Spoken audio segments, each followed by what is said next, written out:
এবং তার পূর্বে আলোচনা করেছেন এশার নামাজের পরে আপনাদের পাবনা জেলার তরুণ একজন আলোচক পাবনা জেলার গর্ব চমৎকার ভাবে কোরআন হাদিস থেকে তিনি অত্যন্ত তাৎপর্যপূর্ণ কথা বলেছেন।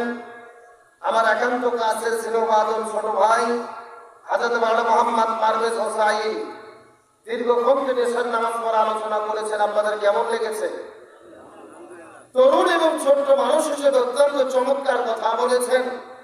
আমার প্রিয় ছোট্ট ভাই পারভেজের জন্য দোয়া করি, আল্লাহ তাআলা তার এই তরুণ উদীয়মান কণ্ঠস্বরকে আল্লাহ তাআলা কোরআনের ময়দানে সারা বিশ্বব্যাপী কবুল করুন, বলেন আমিন। সম্মানিত সভাপতি আলহাজ মোহাম্মদ রফিকুল আজিজ আরজু হাজি সাহেব, আমরা সম্মানিত সভাপতির জন্য দোয়া করি, আল্লাহ তাআলা তাকে হায়াতি তাইয়্যিবা সিয়াতি কুল্লিয়া দান করুন, সকলে পড়ি আমিন।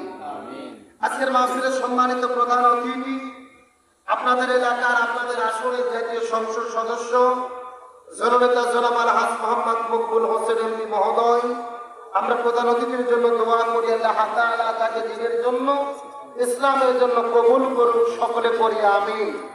আজকের মাহফিলের বিশেষ অতিথি, আমন্ত্রিত অতিথি, আমন্ত্রিত ওলামায়ে কিরাম, বিশেষ করে আমি আসার পূর্ব মুহূর্ত পবিত্র কোরআন এবং হাদিসের আলোকে যিনি অত্যন্ত গুরুত্বপূর্ণ আলোচনা করেছেন, আপনাদের এই ঈদগাহ মাঠের সম্মানিত খতিব, বিশিষ্ট ইসলামী চিন্তাবিদ, আমার প্রিয় বড় ভাই হযরত মাওলানা মোহাম্মদ মহসিন আলম জিহাদি সাহেব, এবং তার পূর্বে আলোচনা করেছেন এশার নামাজের পরে আপনাদের পাবনা জেলার তরুণ একজন আলোচক পাবনা জেলার গর্ব চমৎকার ভাবে কোরআন হাদিস থেকে তিনি অত্যন্ত তাৎপর্যপূর্ণ কথা বলেছেন। আমার একান্ত কাছের স্নেহভাজন ছোট ভাই হযরত মাওলানা মোহাম্মদ পারভেজ হোসাইন দীর্ঘক্ষণ তিনি এশার নামাজ পড়া আলোচনা করেছেন। আপনাদের কেমন লেগেছে?